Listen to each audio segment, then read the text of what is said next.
దేవునికి మహిమ కలుగునుగాక.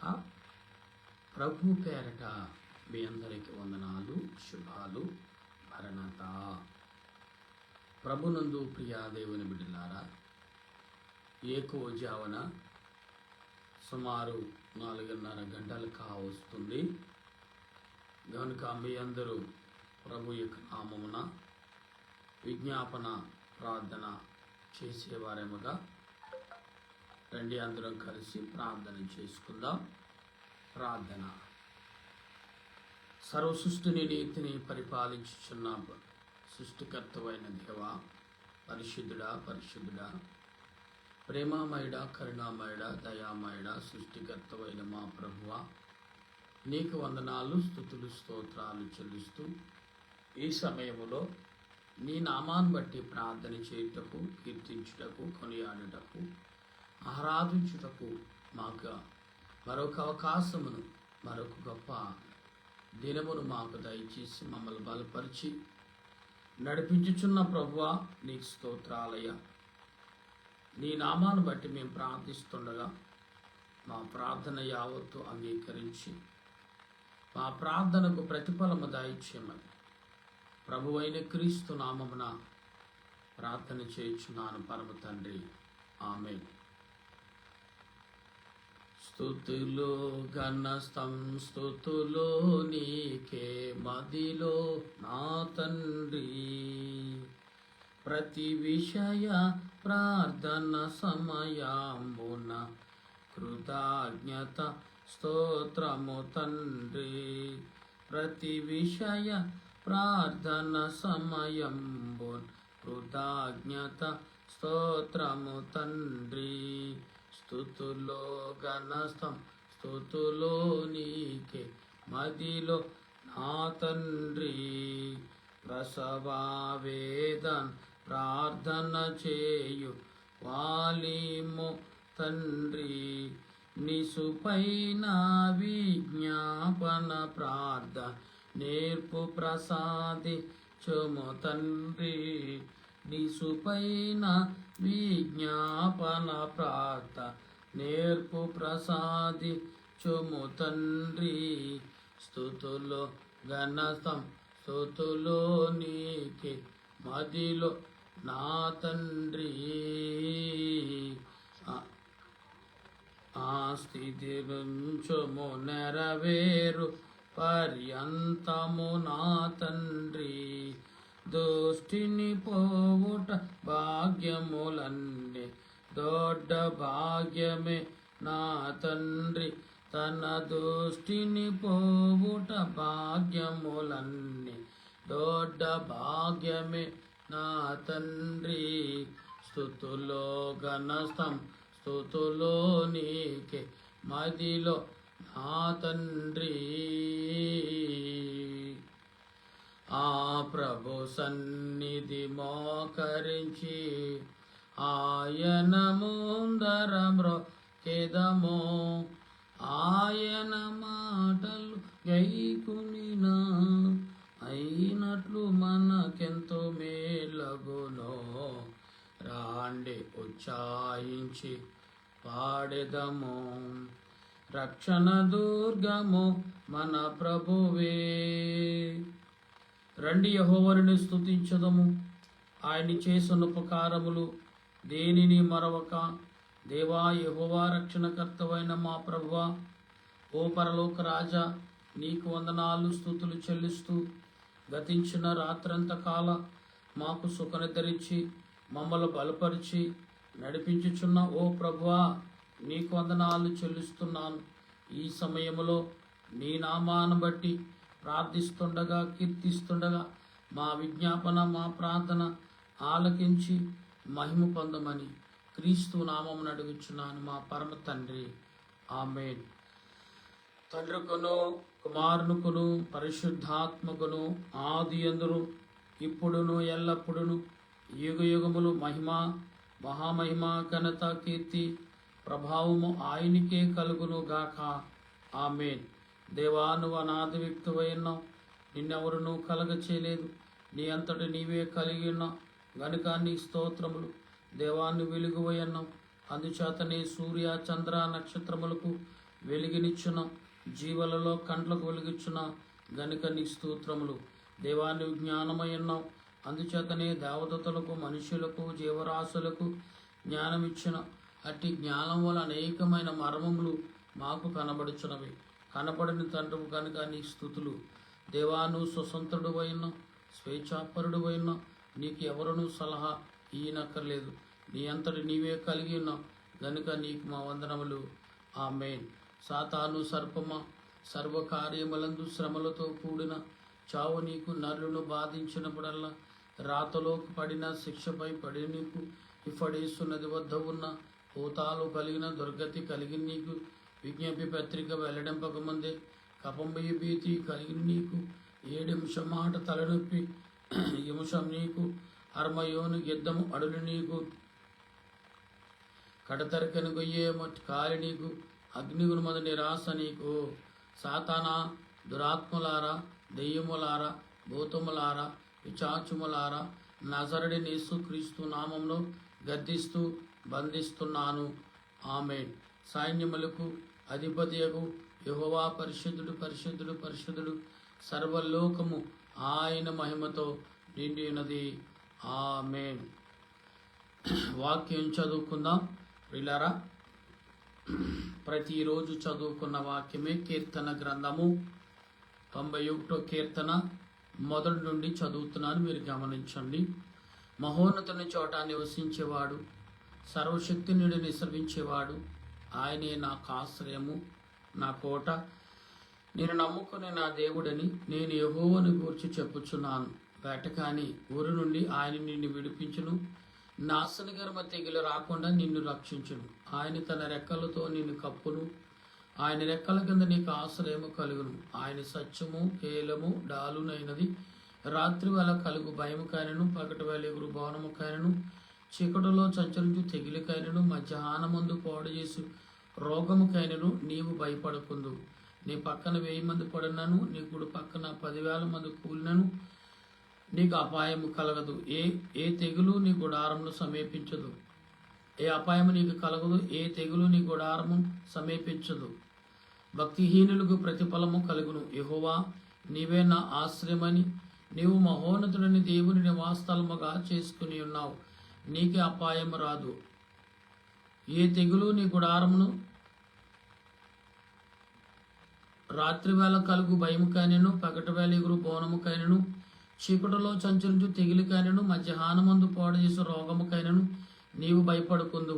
నీ పక్కన 1000 మంది పడినను, నీ కుడి పక్కన 10,000 మంది కూలినను అపాయము నీ యొద్దకు రాదు. నీవు కనులారా చూచుచుండగా భక్తిహీనులకి ప్రతిఫలము కలుగును. యెహోవా, నీవే నా ఆశ్రయమని నీవు మహోన్నతుడిని దేవుని నివాసస్థలముగా చేసుకుని ఉన్నావు. నీకే అపాయము రాదు. ఏ తెగులు నీ గుడారము సమీపించదు. నీ మార్గములన్నిట్లో నిన్ను కాపాడుటకు ఆయన నిన్ను గూర్చు తన దూతలకు ఆజ్ఞాపించును. నీ పాదములకు రాయి తగలకుండా వారు తమ చేతులతో నిన్నెత్తి పట్టుకుందురు. నువ్వు సింహములను, నాగపాములు దొరకెదవు, కొదమ సింహము భుజంగములను అనగు దొరకెదవు. అతడు నన్ను ప్రేమించుచున్నాడు గనక నేను అతను తప్పించదని, అతను నా నామాన్ని ఎరిగిన వాడు గనక నేను అతను గనపరచదని. అతడు నాకు మొరపెట్టగా నేను అతనికి ఉత్తరం ఇచ్చదని, శ్రమలో నేను అతనికి తోడై ఉండదని, అతను విడిపించి అతను గొప్ప చేసేదని, దీర్ఘాయుష్యతను తృప్తిపరచదని, నా రక్షణ అతనికి చూపించదని. ఆమేన్. దేవుడి మాటలు మన హృదయాల్లో ఫలింపచేయునుగాక. ప్రియులారా, పరిశుద్ధాత్మ దేవుడు ఈ రోజున నీతో నాతో మాట్లాడుచున్నారనే విషయం మాత్రం మర్చిపోవద్దండి. దేవుడు ప్రతి ఒక్క ఆలోచన క్రియలను మనము కలిగిన వారిగా ఉండవలసిన వారమై ఉన్నాం. ఎందుకు అంటే దేవుడు తన ఆలోచన క్రియలను బట్టి ఈనాడు నిన్ను నన్ను బలపరచువారిగా ఉన్నారు అనే విషయమును మనం గమనించాలి. ఎందుకంటే పరిశుద్ధాత్మ దేవుడు ఎప్పుడైతే నిన్ను నన్ను బలపరుస్తున్నారు అని మనం గ్రహించగలుగున్నామో ఖచ్చితంగా దేవుని యొక్క ఆలోచన క్రియలకు మనం లోబడే వారిగా ఉంటాం. మనం ఆలోచన కలిగినప్పుడు పరిశుద్ధాత్మ దేవుడు నిన్ను నన్ను బలపరిచేవారిగా ఉంటారు. ఎందుకంటే లేఖనము చెప్తున్న దాన్ని బట్టి మనం గమనించుకోవాలి ప్రియులారా. ఎందుకంటే మనం ఆలోచన కలిగి ఉన్నప్పుడు అనేకమైన విషయాల్లో చాలా జీవితాలకు మనం కలిగి ఉండాలి. ఎందుకంటే ప్రతి ఒక్క ఆలోచనలో మనము ఎటువంటి తలంపులు ఆలోచన మనం కలిగి ఉన్నాము అని మనం గ్రహించినప్పుడు దేవుడు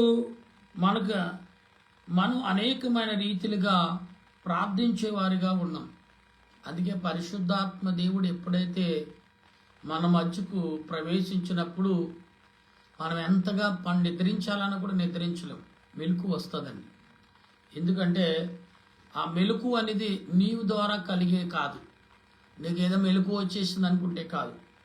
ఎందుకంటే దేవుడు పరిశుద్ధాత్మ దేవుడు భూమిని సంచరించుచున్నప్పుడు ఆటోమేటిక్గా భూలోకములో ఉన్న పరిశుద్ధాత్మిక శక్తులు ఏమవుతాయంటే అలర్ట్ అయిపోతాయి.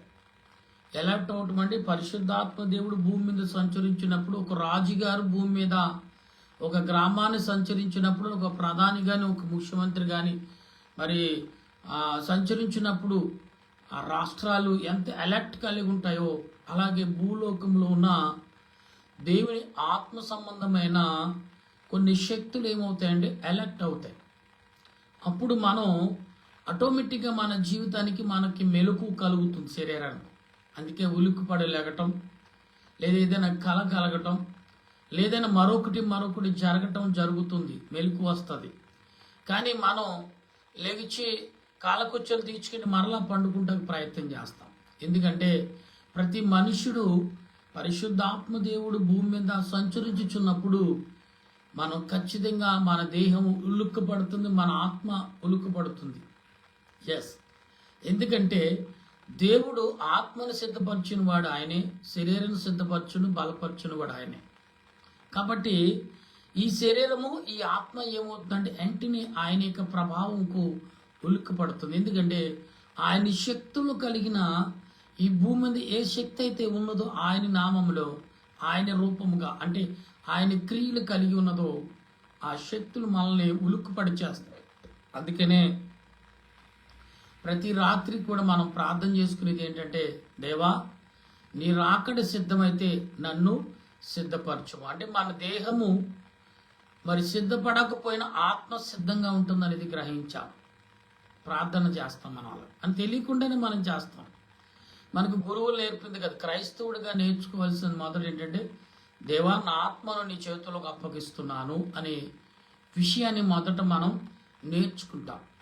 కాబట్టి అందుకనే మన ఈ లోకంలో చాలామంది చెప్తూ ఉంటారు, అయ్యా నాకు మార్నింగ్ ఎవరు తట్టినట్టుగా అనిపించిందండి, ఎవరు లేపినట్టు అయింది, అందుకే లేచాను ప్రార్థన చేసుకున్నానని చెప్తూ ఉంటారు. పరిశుద్ధాత్మదేవుడు భూమి మీద సంచరించుచున్నప్పుడు జరిగే సూచనలవి. కొన్ని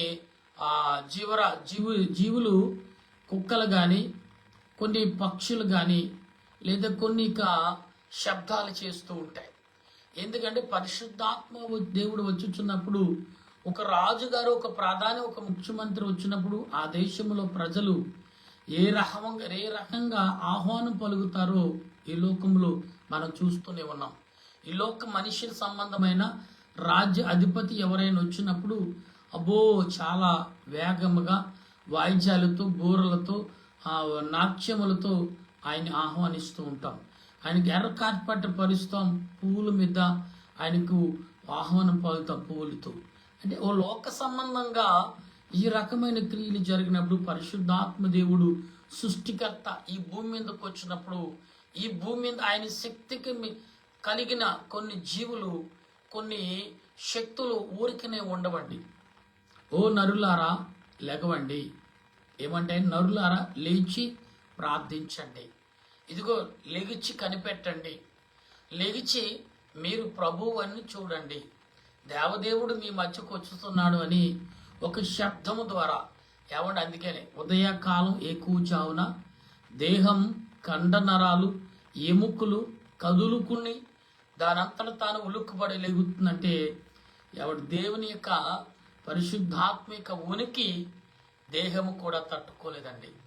అందుకే మనం లెగవాలైనా లెగలేకపోతున్నాం, శరీరం చాలే పడుకో అంటే సాతాను గాడు ఏం చేస్తాడంటే, చూడండి ప్రియులరా, నీళ్లు ఉబ్బుకుతున్నప్పుడు దానికి మూత పెట్టి క్లోజ్ చేసినట్టుగా, అంటే మూత పెట్టి ఆ నీళ్లు పొంగుతున్న నీళ్ళని ఆపునట్టుగా సాతాను గడు ఏం చేస్తే మన హృదయము మన దేహం ఉత్సాహంతో ఉరకలుగుతూ ఆ మెలకు కలిగినప్పుడు సాతాను గడు అంటే ఇంకా కాసేపటి నీ శరీరంలో అప్పుడు విత్ సెకండ్లో ప్రవేశించి నిన్ను ప్రార్థించకుండా, నిన్ను దేవునిని కనిపెట్టకుండా, నిన్ను ఆరాధించకుండా సాతాను గడు విలువైన సమయము దేవుని సమయంలో నిన్ను శోధించేవాడిగా ఉంటాడు. అందుకనే మనం రాత్రికాల పడుకున్నప్పుడు, ప్రభువా నీ ఆత్మకు నేను లోబడి నిద్రించినట్లు, నీ ఆత్మకు లోబడి నేను ఈనాడు నా సేద తీర్చుకున్నట్లుగా అని దేవుని ఆత్మకు మన దేహాన్ని మన ఆత్మను రాత్రికాలంలో పండుకున్నప్పుడు అప్పగిస్తే ఖచ్చితంగా నీ హృదయం నిజంగా నీ ఆత్మ, నీలో ఉన్న ఆత్మ, నీలో ఉన్న నీ దేహం ఖచ్చితంగా దేవునికి ఆహ్వానం పలుకుతుంది. ఇదేనండి ప్రార్థన చేయటమే దేవుని ఆహ్వానించడం. ఇలా దేవునికి స్తుతి చేయటమే ఆయన్ని ఆరాధించడం. దేవుని నువ్వు ప్రార్థనవు భారీగా చేయక్కర్లా. ప్రభువా ఈ చిత్తము ద్వారా నేను మరొక దినమును చూడగలుగుతున్నానా, నీ చిత్తము ద్వారా నీ ఆలోచన ద్వారా మరొక దినాన్ని నేను కనుగొనకపోతున్నానా, ఈ దినము జరుగుతున్న విషయాలు ఏమైతే ఉన్నాయో, ఏమైతే జరగనై ఉన్నాయో అని మనం ఆలోచన కలిగి ఉండాలి. అయితే లేఖనమును మనం చదువుతాం ప్రియులరా. పరిశుద్ధాత్మ దేవుడు అపోస్తుడైన పౌలును మరి ఏర్పరచుకుని, పరిశుద్ధాత్మ దేవుడు అపోస్తుడైన పౌలుకు ప్రేరేపణ కలిగించి, పరిశుద్ధాత్మ దేవుడు కొన్ని సంఘాలకు, మరి ఫిలిప్పీ సంఘాలకు ఇక్కడ మరి పౌలు గారు కొన్ని హెచ్చరికలతో కూడిన మాటలు అందించారు. అది పరిశుద్ధాత్మ చేత నింపబడి మాట్లాడుచున్నాడు అని హెచ్చరికలు ఇస్తున్నాడు. అది మనం కూడా చూద్దాం. అందువలన ఇక్కడ మాట్లాడుతున్నాడు, అందువలన ధర్మశాస్త్రము యందు ఈ ఉపదేశము పొందిన వాడువై శ్రేష్టమైన వాటిను ఎంచుకున్న గావున జ్ఞాన సత్యము స్వరూపమైన ధర్మశాస్త్రమై గలవాడివై ఉండి, నేను గుడ్డివాడికిని త్రోవ చూపువాడును, చీకటిలో ఉండివారి వెలుగును, బుద్ధిహీనులకు శిక్షకుడుగును, బారులకు ఆక్షేయుడై ఉన్నాను. అంటే బాలులకు, బుద్ధిహీనులకును బాలులకును ఆక్షేయుడు అంటే నేను ఒక పనిముట్టుగా కనబడుచున్నాను, దేవుని పనిముట్టుగా, దేవుని దాసుడుగా నేను కనబడుచున్నాను అనే మాటలు ఇక్కడ మనకు కనబడుతున్నాయి. నా ప్రియమైన దేవుని బిడ్డలారా, వాక్య గ్రంథంలో చదువుతున్నప్పుడు ఇక్కడ నీ అంతటి నీవే ధైర్యము తెచ్చుకునుచున్నావు గావా అంటే చూడండి, నీకు నువ్వే ధైర్యము తెచ్చుకునుచున్నావు గాక ఎదుటి వారికి బోధించుచున్న నీవు, నీకు నువ్వే చాలా గొప్ప మాట దొరుకుతుంది ఇక్కడ అండి. ఎదుటి వారికి నువ్వు బోధించుచున్నావు, కానీ నీకు నువ్వు బోధించుకోవా? ఎంత గొప్ప అదృష్టమైన మాట అండి. ఇలాంటి మాటల కోసమే నా జీవితం ఎదురు చూస్తుందనే భావం నేను చాలా ఆనందపడుతూ ఉంటాను. ఎందుకంటే నిన్ను నీవు సరి చేసుకోవా, నిన్ను నువ్వు చదువుకోవా, నిన్ను నువ్వు గమనించుకోవా, నిన్ను నువ్వు ఎలర్ట్గా ఉండవా, నిన్ను నువ్వు నీ ఆత్మను మరి ఎలర్ట్ చేసుకోవా అనే రీతిలో పరిశుద్ధాత్మ దేవుడు నీకు నాకు ఆదరణ కల్పిస్తున్నాడనే విషయాన్ని మనం మర్చిపోతున్నాం ప్రియులారా. ఎందుకంటే ఆత్మ సంబంధమైన క్రియలు మనం కలుగునప్పుడు ఆత్మ ఏ రీతిగా నీకు నాకు ఆదరణ ఇస్తుందో అనే విషయాన్ని మాత్రం ఖచ్చితంగా మనుషులుగా మనం గ్రహించాలి. కాబట్టి ప్రభు మాట్లాడుతున్నాడు, పరిశుద్ధాత్మ దేవుడు మరి యేసుక్రీస్తు ప్రభువుని లోకానికి పంపినప్పుడు పరిశుద్ధాత్మ దేవుడు గాబ్రియేలు దూతను పంపి లోకానికి మరియాని ఒక విశ్వాసరైన పాత్రురాలిని ఏర్పరచుకుని చక్కటి ఆదరణను మరియకు మరి గాబ్రియేలు దూత ద్వారా మరి పరిశుద్ధాత్మకు లోబడిన వ్యక్తి వలె ఉన్నది. అందుకనే ఉదయకాలం ఎక్కువ జావున ఆనాడు కాలంలోని మరియా నిద్రపోకుండా శరీరం పైన సమయమును శరీరంకి ఇవ్వకుండా కానీ దేవునికి ఎక్కువగా సమయం కేటాయించింది మరియా. కాబట్టి మనము ఆలోచన కలిగి ప్రార్థించేవారిగా ఉండాలి. కాబట్టి మరియా ఆత్మ సంబంధమైన ప్రార్థన చేసిందండి. ఆత్మ సంబంధమైన ప్రార్థన చేయటం వల్ల మరియా గొప్ప క్రియను ఈనాడు ప్రజలకు మెలకు కలగజేస్తాను. కాబట్టి మరియా అనే పదము ఆత్మ సంబంధమైన దేవుడి ఏర్పరిచిన పదం. ఎలా మరియమ్మ విషయంలో అనేకమైన రీతిలుగా మనుషులు మాట్లాడుతున్నారు. ఆనాడు ఆ తల్లిని కన్నవారు కానీ ఆ తల్లి మీద అనేకమైన రీతిలుగా మాట్లాడుచున్న వారు అయితే ఉండొచ్చు, కానీ దేవుడు వారికి సమాధానం చెప్పుకోలేదు. యేసు ప్రభు తల్లిని ఎక్కడా విడిచిపెట్టలేదు. మరి మనం ఎందుకు విడిచిపెడతాం? ఇవాళ మన కన్న తల్లిని పట్టించుకోని వారు ఎందరో సేవకులు ఉన్నారు. ఎందుకంటే మా తల్లిని పట్టించుకోలేకపోయామంటే మనము దేవుని పనిలో ఉన్నాం కాబట్టి పట్టించుకోలేదు. ఇవాళ గొప్పగా చెప్తారు, తల్లి గారు చనిపోయింది, మా అమ్మ నాకు కౌరు వచ్చింది, ఫలానా సమయంలో సువార్త నిమిత్తము ఉన్నాను. యేసు ప్రభు ఎక్కడికి వెళ్ళినా తల్లిని మాత్రం మర్చిపోలేదండి. ఇది మాత్రం చాలా మంది యాజకులైన వారు గుర్తుపెట్టుకోవాలి. ఒక తల్లి నీకు జన్మమిస్తేనే తప్ప నువ్వు ఈ భూమి మీదకి రాలేదు. కానీ ఆ తల్లి పరిశుద్ధాత్మ చేత నింపబడి ప్రభువైన దేవదేవుని కుమారుడైన యేసుక్రీస్తును ఈ భూలోకానికి ఒక పనిముట్టుగా వాడబడింది ఆ తల్లి. కానీ ఆమెను గౌరవించట్లో తప్పులేదు. యేసు ప్రభు అంతటి వారు శిలువ పైన కొన్ని క్షణాల్లో నలిగిపోయి ఎవడి శరీరం అంతా తూట్లుగా చేల్చబడింది. అయినప్పుడు కూడా అమ్మా అని పిలిచాడు ఆయన. చూసారా? అంటే కన్నా విలువను మరణిస్తాడు, ఇంకా కొన్ని క్షణాల్లో మరణిస్తాడన్నప్పుడు కూడా అమ్మా అని పిలిచి పేతురును పిలిచి, ఇదిగో ఇతడే నీ కుమారుడు, ఈమె నీకు తల్లి అని దేవుడు ఏర్పరిచేశాడు వారిని. అంటే మరి పేతురు గారు ఆ తల్లి యొక్క బాగోగులు చూసుకునే బాధ్యత ఒక తల్లిగా ఒక తండ్రిగా అంటే కుమారుడుగా జాగ్రత్తలు చేశాడు. అంటే ఈ లోకంలో నేను నీ మధ్యన ఒక మానవుడిగా ఉండకపోయినా ఆత్మ తండ్రి, నా తండ్రి యొక్క ఆత్మ నీకు తోడుగా ఉన్నా కానీ నువ్వు నన్ను కని నాకు ప్రేమను పంచి ఇట్టి రీతిని దేవుని యొక్క ఆజ్ఞ రీతిలో నన్ను బలపరిచినందుకు మరి నీకేమిచ్చినా నేను తక్కువే అని రీతిలో పరిశుద్ధాత్మ దేవుని యొక్క ఆత్మ కలిగిన యేసుక్రీస్తు ప్రభు మరణిస్తాడు అని శరీరం అయిపోయి బాధలు ఎక్కువైపోయినాయి. అయినప్పుడు కూడా ఆయన పశువుల తొట్టులో ఆ తల్లి పొత్తుగుడ్డను తీసుకుని ఆయనకు చుట్టి పరుపుగా తయారు చేసి దాన్ని ఆయనకు ఒంటి మీద చుట్టి ఆయన పశువుల తొట్టులో పరుండ చేసును అనే విషయాన్ని లూకాసు వార్తలు 2వ వచనంలో మాట్లాడుకుంటూ ఉంటాం.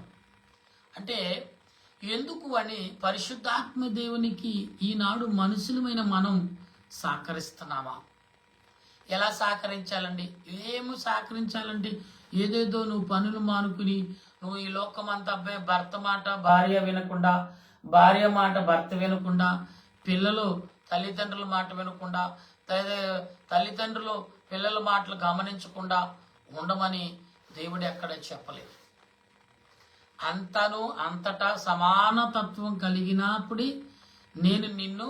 నేను ఉన్నానని నువ్వు గమనిస్తే చాలు అంటున్నాడు.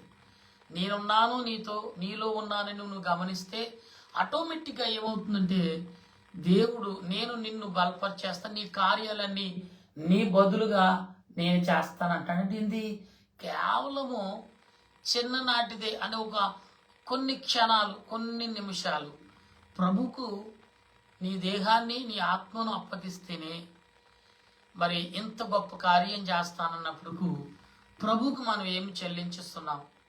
ఒకసారి మనుషులుగా మనం ఒకసారి ఆలోచనలోకి రావాలి. ఎందుకంటే పౌలు గారు అంటున్నాడు కదా, ఇక్కడేమో అన్నాడు, నువ్వు అనేకులకు బోధిస్తున్నావు, కానీ నిన్ను నువ్వు బోధించుకుంటున్నావా? నువ్వు అనేకులకు చెప్పుకున్నావు, నీకు నువ్వు చెప్పుకుంటున్నావా? అదే నాకు నేను ఎలా చెప్పుకోవాలి?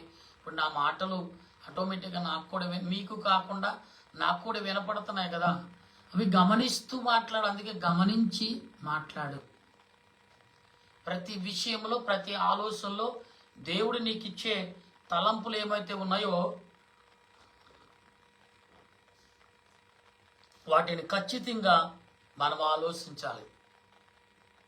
ఈ దినము మంగళవారం, కొందరు కొన్ని క్రమాల రూపంలో నడిచే దినాలు. మరి దేవుడు నాకు ఇచ్చిన ప్రేరేపణ, ఆనాడు దేవదాసయ్య గారు మమ్మల్ని పిలిచినప్పుడు, అప్పుడు మేము యవనస్తులుగా ఉన్నప్పుడు, 7 యవనస్తులుగా మాకు తీర్మానము ఆత్మ ద్వారా మాకు కలిగింది. అదే ప్రతి మంగళవారం ఉపవాసం ఉండి ప్రార్థించటం, తర్వాత మాకు కలిగినది ఏదైతే ఉందో అది పేదవారికి పంచిపెట్టడం, ఇలాంటి పనులు మేము చేస్తూ ఉన్నాం అప్పటి నుంచి ఇప్పటి వరకు కూడా. అందుకే ఎవరు మంగళవారం కాఫీ ఇచ్చినా, టీలు ఇచ్చినా, మా ప్రార్థన అయ్యే వరకు కూడా దానిని ముట్టుకోం. అంటే మేమేదో గొప్పవారం అని కాదు, అక్కడ దేవునికి ఇచ్చే విలువను కూడా మేము కాలరాయకుండా ఉంటున్నాం. అంటే అది మీరు కాపాటే చేస్తారా, మేము చేయలేమా అనేది మేము చిన్న చూపు చూపి నేను హెచ్చించుకుంటాం కాదండి. అక్కడ దేవుని ఆత్మకు ఎంతగా లోబడగలమో ప్రయత్నం మాత్రమే చేస్తున్నాం మేము. మీరు కూడా అటువంటి ప్రయత్నం చేయాలనేది నా ఉద్దేశం. ఇప్పుడు ఇలా ఏదో కొంచెం ప్రయత్నం చేసినప్పుడు అది అనుకూలంగా జరుగుతుంది, చక్కగా మాకు ఆదరణ దొరుకుతుంది. కాబట్టి మేము తినేది కనీసం ఒక పూట 1 కేజీ, 2 పూటలు కలిపి 1 కేజీ రైస్ అయి ఉంటుంది. కానీ ఇక్కడ మేము మరి సుమారు, అంటే మేమేదో గొప్పవారం అని మేము చెప్పట్లేదు, ఇది గొప్పగా చెప్పుకునేది కాదు కూడా. అనేకులకు ఆహారమును ప్రతి మంగళవారం మేమే వంట చేసి ఒక 30-40 మందికి మేమే ఇంట్లో ఒక ఫ్రైడ్ రైస్ కింద, మరి ఒక బిర్యానీ కింద, మరి వెజిటేబుల్ బిర్యానీ కింద తయారు చేసి పెడుతూ ఉన్నాం. అంటే దేవుడు తన ఆత్మీయ కృపను బట్టి బైబిల్ గ్రంథంలో రాయబడిన కీర్తన గ్రంథకర్త, లేకపోతే మనకు అపోస్తుడైన పౌలు, నీ ఉపవాసం ఉన్నప్పుడు నీవు కలిగినది, నువ్వు ఏదైతే త్రాగుతున్నావో, ఏదైతే తింటున్నావో ఎదుటి వరకు పెట్టడానికి ప్రయత్నం చేయమని లేఖనములో, బైబిల్ గ్రంథంలో స్పష్టంగా రాయబడింది. అపోస్తుడైన పౌలు రాశాడు.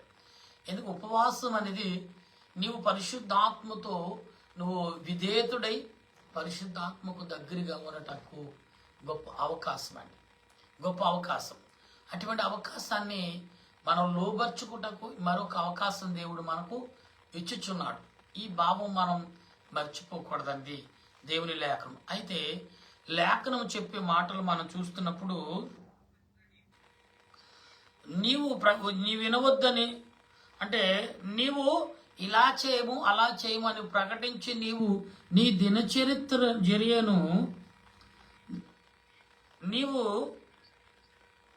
చూడండి, నీవు చెడుగా ఉండవద్దని చెప్పి నీవు వ్యభిచారం చేయదువా? నిజంగానండి, ఇవాళ బోధకులైన వారు కూడా అనేక రకాలుగా అలవాట్లు కలిగిన వారు ఉన్నారు. ఇవాళ ఇక రోమా సంఘాలకు, ఈ రోమా పత్రికలో మరి భక్తుడైన అపోస్తుడైన పౌలు ఈ సంఘాలకు ఎందుకు చెప్తున్నాడు, దేని కొరకు చెప్తున్నాడు, ఎలా చెప్పగలుగుతున్నాడు అని మనం ఆలోచిస్తున్నప్పుడు ఇక్కడ కనపడుతున్నాయి. విగ్రహములను అసహించుకుని నీవు గుళ్ళను దోచెదవా? బాబా చూడండి, ఇక్కడ ఏమన్నాడు, విగ్రహాలను అసహించుకుని నీవు గుడులను దోచెదవా. అంటే విగ్రహాలను మనం ఎప్పుడైతే అసహించుకుంటున్నామో గుడిని దోచేస్తాం. గుడిలో ఉన్న ఆస్తిని, అంతస్తును, ఆ విలువలను దోచేస్తున్నాం. ఇక్కడ ఎంత గొప్పగా మాట్లాడుతున్నాడు చూడండి. అయితే అతిశయించు నీవు ధర్మశాస్త్ర మీరుట వలన దేవుని అవమానపరచెదవా? చూసారా, నీవు చూడండి అన్ని రకాల ఇష్టమైన రీతుల్లో చేస్తున్నావు, అది దేవుని అవమానపరచుటక.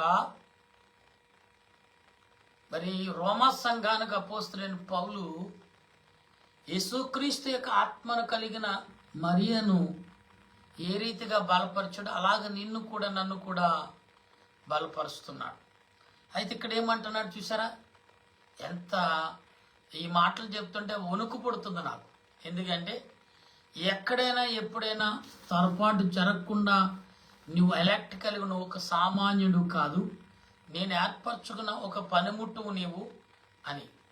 ఒక పనిముట్టుకేని సపోజు వంట చేసుకునే పాత్ర చొట్టపడినా సిల్లిపడినా అది పగిలినా దాన్ని ఏం చేస్తాం, మరలా కొత్తది ఆ పాత్ర ప్లేస్ కొత్తది పెట్టడానికి ప్రయత్నం చేస్తాం, అవునా?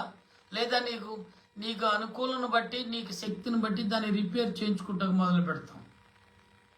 కానీ నువ్వు శక్తి కలిగిన వాడు ధనధాన్యాలు కలిగిన వాడు అయితే కొత్త దానికి వెళ్తాం.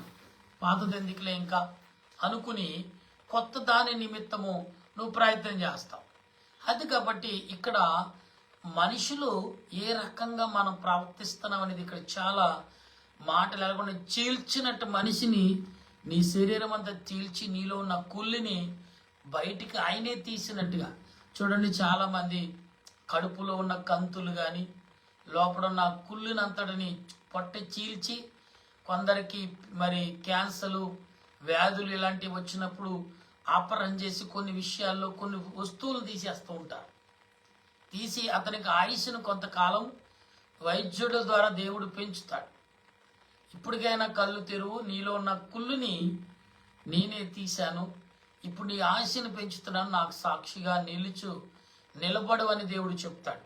అటువంటి విషయాలు ఇక్కడ బోధకులైన మాకు కూడా, విశ్వాసులైన మాకు కూడా, సంఘ పెద్దలైన మనందరికీ కూడా దేవుడు బయలుపరుస్తున్నాడు. గనుక ఇక్కడ మాట్లాడవలసిన విషయాలు ఏమున్నాయంటే, మిమ్మల్ని బట్టియే కదా దేవుని నామము అన్యజనుల మధ్యనను దూషించబడుతున్నది. నీవు ధర్మశాస్త్రమును అనుసరించి ప్రవర్తించేవాడు అయితువా? సున్నతును ప్రయోజనకరమని గాని ధర్మశాస్త్రమును అతిక్రమించేవాడువా? అంటే నీవు దేవుని యొక్క ధర్మశాస్త్రమును అతిక్రమించుదువా? దేవుని యొక్క సున్నతిని అనే పాదముతో నువ్వు నిర్వర్తించుదువా? అవును.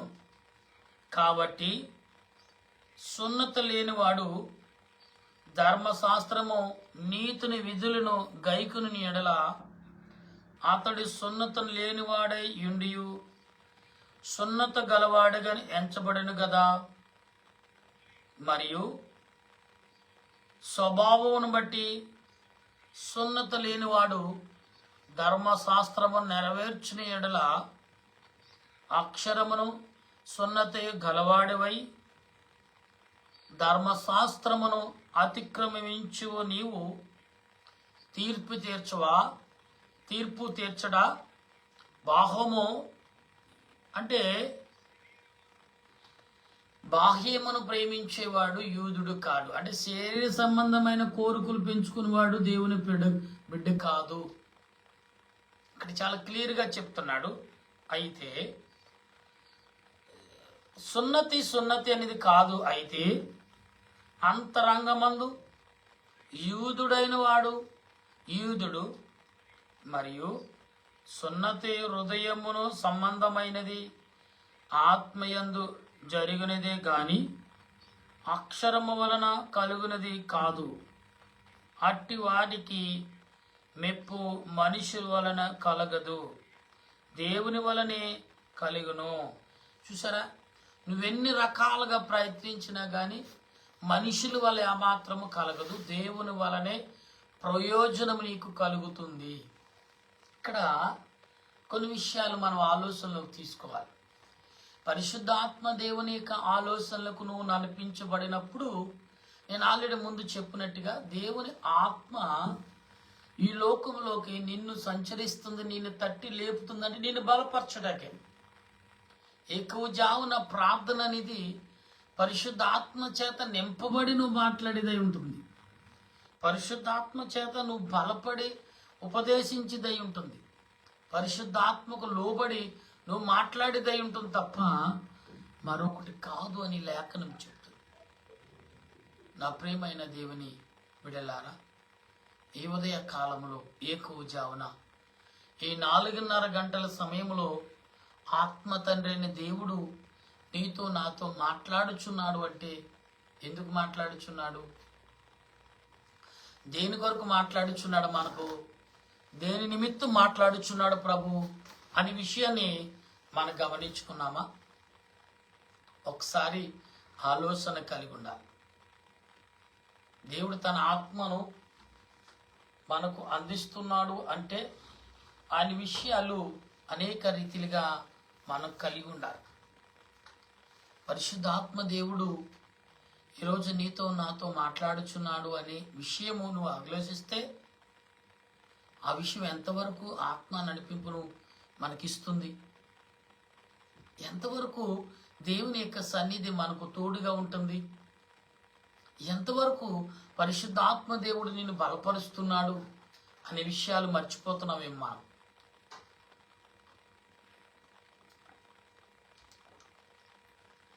ప్రతి తలంపు, ప్రతి ఆలోచన, ప్రతి క్రియ మనిషికు ఎంతగా తోడబడుతుంది, ఎంతగా లోబడుతుంది, ఎంతగా ఆకర్షించబడుతున్నాం, ఎంతగా దేవుని సన్నిధిలో నిలబడుతున్నాం, ఎంతగా దేవుని సన్నిధిలో మనం ప్రార్థిస్తున్నాం, ఎంతగా దేవుని ఆత్మకు లోబడుతున్నాం అనేది ఇక్కడ లేఖనము చెప్పుతున్న విషయం. నా ప్రియమైన దేవుని సంగమా, దేవుని బిడ్డలారా, ఈరోజు మనం ఆలోచించే ప్రతి ఆలోచన ఆత్మ సంబంధముగా ఉన్నదనేది మనం గ్రహించాలి. పరిశుద్ధ ఆత్మ దేవుడు నిన్ను చూచుచున్నాడు, నీ మాటలు వింటున్నాడు, నీ మాటలు గమనిస్తున్నాడు, నీ నడకను, నీ పడకను, నీ క్రియలను కూడా దేవుడు గమనిస్తున్నాడనే భావం నీకు అర్థమవుతుందా? అందుకే నీవు అనేకులకు తీర్పు తీర్చే ముందు నిన్ను నువ్వు తీర్చుకుంటున్నావా? నువ్వు అనేకులకు బోధించే ముందు నీకు నువ్వు బోధించుకుంటున్నావా? అనేకులతో నువ్వు మాట్లాడినప్పుడు నీవేంటో నువ్వు తెలుసుకుని మాట్లాడుచున్నావా? మనం ఈ లోకంలో చాలా మంది మాట్లాడుతూ ఉంటారు. మనమేంటో మనం తెలుసుకుని, అబ్బాయి నువ్వేంటో నువ్వు తెలుసుకుని మాట్లాడుతున్నావా? నీ ఇష్టమైన రీతిలో మాట్లాడితే ఎవరు వినేవారు లేరు అని హెచ్చరిస్తూ ఉంటాం. కానీ ఇక లేఖనం చెబుతున్న మాటలని మనం ఆలోచించాలి ఒకసారి. దేవుడు నీతో నాతో ఈ కడవరి దినాలలో, ఈ యొక్క శోధన కాలంలో, ఈ వేదన కాలంలో, ఈ దుఃఖ కాలంలో, ఈ కనిపెట్టే కాలంలోకి మనం వచ్చేసామంటే దేవుడు నీకేదో ఒక ప్రణాళికను సిద్ధపరుస్తున్నాడనే భావం మాత్రం మర్చిపోవద్దు.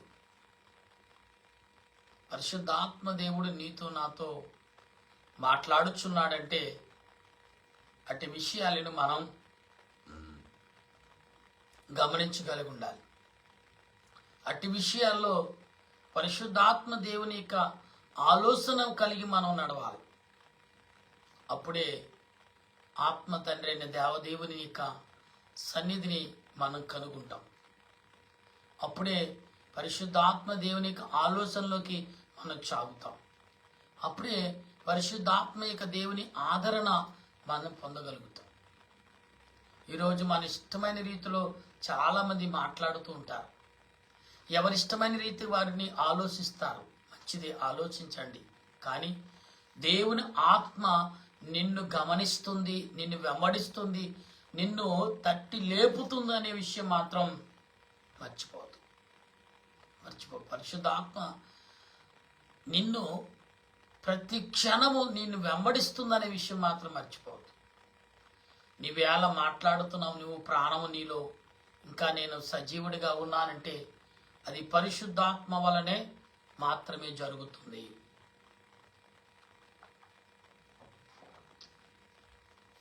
తప్ప మరొక దాని నిమిత్తము కానే కాదు. కనుక అటు ఆలోచన తలంపులు పరిశుద్ధాత్మ దేవుడు మనందరికీ అందించి ఆయన రాకడకు సిద్ధపరచును గాక. ఆమేన్. ప్రార్థన చేసుకుందాం. కొన్ని అంశాలు మరి నేను తలంచి ప్రార్థన చేస్తున్నాను, మీరు కూడా తలంచుకుని ప్రార్థన చేయండి. ప్రేమగల మా ప్రభువా, నీ కొందనాలు దేవా. నిజమే కాదా, నీవు కనపడి మాట్లాడే దేవుడు, వినుచున్న దేవుడు, మమ్మలను తట్టి లేపి ఇదిగో నీ యొక్క పెదాల చప్పుడును, నీ పెదాల మధ్య నుంచి వచ్చే స్వరమును నేను వినగోరుచున్నాను. కుమారుడా, కుమార్తె, లెమ్ము, ఇదిగో నేను వచ్చి ఉన్నాను, కాబట్టి నన్ను చూడుము, నాతో మాట్లాడము. నీ మాట వినుటకే నీ మధ్యకు వచ్చాను, నీ యొద్దకు వచ్చాను అని సెలవిచ్చుచున్న దేవా, పరిశుద్ధాత్ముడా, యేసయ్యా, నీ కొందనాలయ్యా. ఆనాడు తండ్రి నీకు జన్మించిన తల్లి యొక్క మరియ ఎంతగా ప్రార్థన చేసిందో, అందుకే పరిశుద్ధాత్మ దేవుడు నన్ను వెంబడిస్తాడు అనే విషయమును ఎందరైతే గమనిస్తున్నారో అందరూ కూడా ఆలోచన తగ్గ క్రియలను పౌలు గారు ప్రభా రోమా సంఘానికి అందించుచున్న విశిష్టమైన మాటలను, విశిష్టమైన గొప్ప క్రియలను ఎరిగి వారిగా కనబడుచునే ఉన్నాం.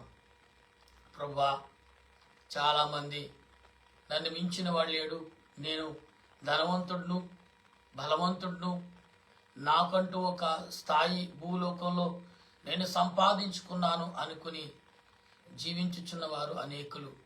కానీ నాయన, నీతో ప్రయాణం చేయాలన్నా, నీతో మాట్లాడాలన్నా, నిన్ను ప్రకటించాలన్నా, నీ కొరకు నడుము కట్టాలన్నా, నీ కొరకు పనిముట్టుగా పనిచేయాలనుకున్నా అది ఈ లోక ఆశలు, లోక తలంపులు ఏమీ పనికిరావు.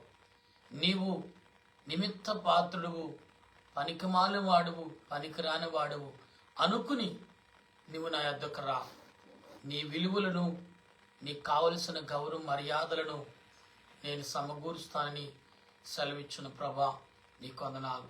ఈ ఉదయకాలం ఈ రోజున ఏ బిడ్డలైతే ఏమి తలంపులు కలిగి, ఏ ఆలోచన కలిగి, ఏ ఆత్మ నడిపింపు కలిగి నీ బిడ్డలు ఉన్నారో వారందరికీ నీ ఆలోచన క్రియలను, నీ తలంపులను, నీ ఆత్మీయ నడిపింపును వారికి కలగచేయండి ప్రభా.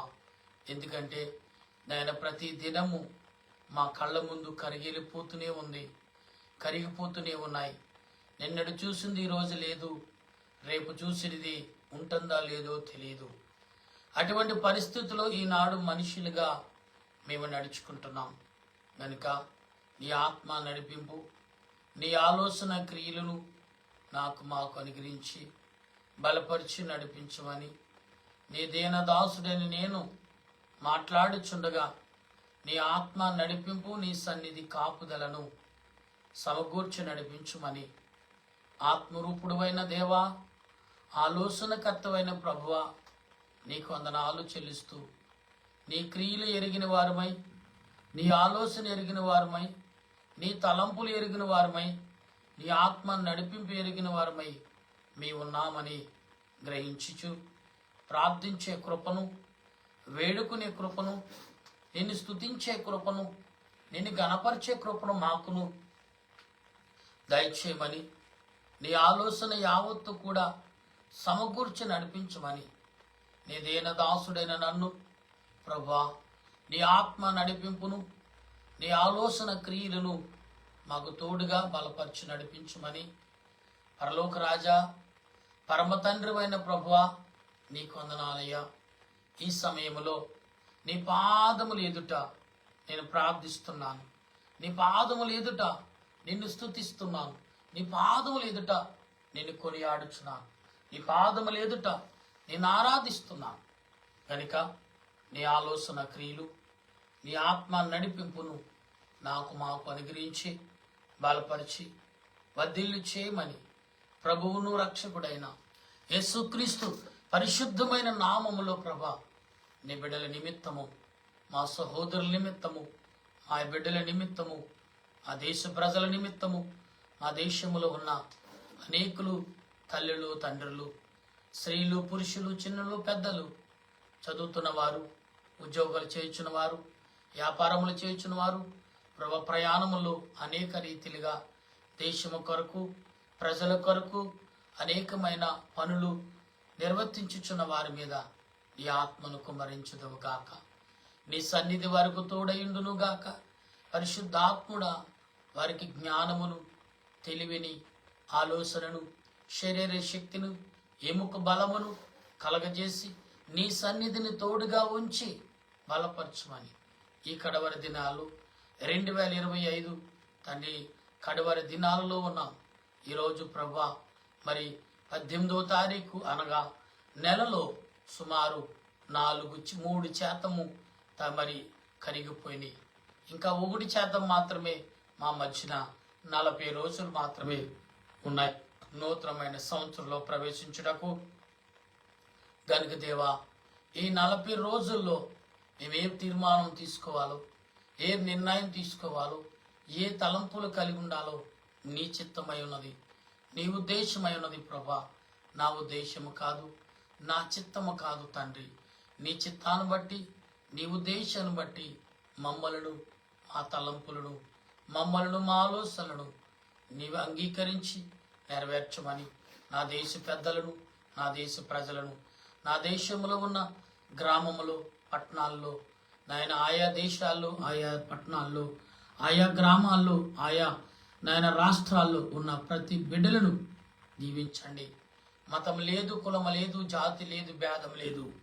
అందరూ సమానులే, సమాన తత్వం కలిగి జీవించడి పరిశుద్ధాత్మ చేత అనుగ్రహించబడిన ఈ ప్రజలను నీ సన్నిధి ద్వారా, నీ ఆలోచన ద్వారా కలగజేసి నడిపించి బలపరచమని ప్రభువును రక్షకుడైన యేసుక్రీస్తు పరిశుద్ధమైన నామములో ఈ దినమున ప్రార్థిస్తుండగా, మా ప్రియులందరైతే నీ బిడ్డలు నాయన వారి తలంపుల నిమిత్తం, వారి ఆలోచన నిమిత్తం, వారి కుటుంబాల నిమిత్తం, వారి బిడ్డల నిమిత్తం, సమాజం నిమిత్తం తలంచుచూ ప్రార్థిస్తున్నారో వారి ప్రార్థనలన్నిటికీ నెరవేర్పు కలుగును గాక, వారికి ఆదరణ దొరుకును గాక. దేవుడు నా ప్రార్థన విన్నాడు, నా ప్రార్థనకి ప్రతిఫలము దొరికిందని ఇంకా గొప్పగా ఘనముగా నేను స్తుతించే భాగ్యం అందించి నడిపించమని మా ప్రభువును రక్షకుడైన యేసుక్రీస్తు పరిశుద్ధమైన నామములో అడిగి ప్రార్థన చేయించున్నాను మా పరమ తండ్రి, ఆమేన్. పరలోక మా పరమ తండ్రి, నీ నామను పరిశుద్ధపరచునగా, నీ రాజ్యం వచ్చునుగా, నీ చిత్తం పరలోకమందు నెరవేరినట్లు భూమి యందు నెరవేరునుగాక. మా అనుగ్రహుడైన మాకు దయచేయం. మన ప్రార్థన చేసిన వారిని క్షమించిన ప్రకారముగా మా ప్రార్థన క్షమించుము, శోధనకి తప్పించుము. రాజ్యము, శక్తి, మహిమ నిరంతరం నీవు నావు తండ్రి, ఆమేన్. ఏసరత్వమే జయం, అపవాదికులం ప్రవేశరత్వమే జయం, అపవాదికులం ప్రవేశ సంపూర్ణ విజయం, అపవాదికంతకల నాశనం. హల్లెలూయా, హల్లెలూయా. స్తోత్రం, స్తోత్రం. ఆమేన్, ఆమేన్, ఆమేన్. మన తండ్రి అయిన దేవుని ప్రేమ, దేవాతి దేవుని కృప, పరిశుద్ధాత్మ అన్యేక జీవితం ఎప్పుడూ ఎల్లప్పుడూ సదా తోడుగా ఉండి ఆయన రాకడకు మనందరినీ సిద్ధపరిచి నడిపించును గాక. ఆమేన్, ఆమేన్, ఆమేన్. మీ అందరికీ వందనాలు. మరణాత.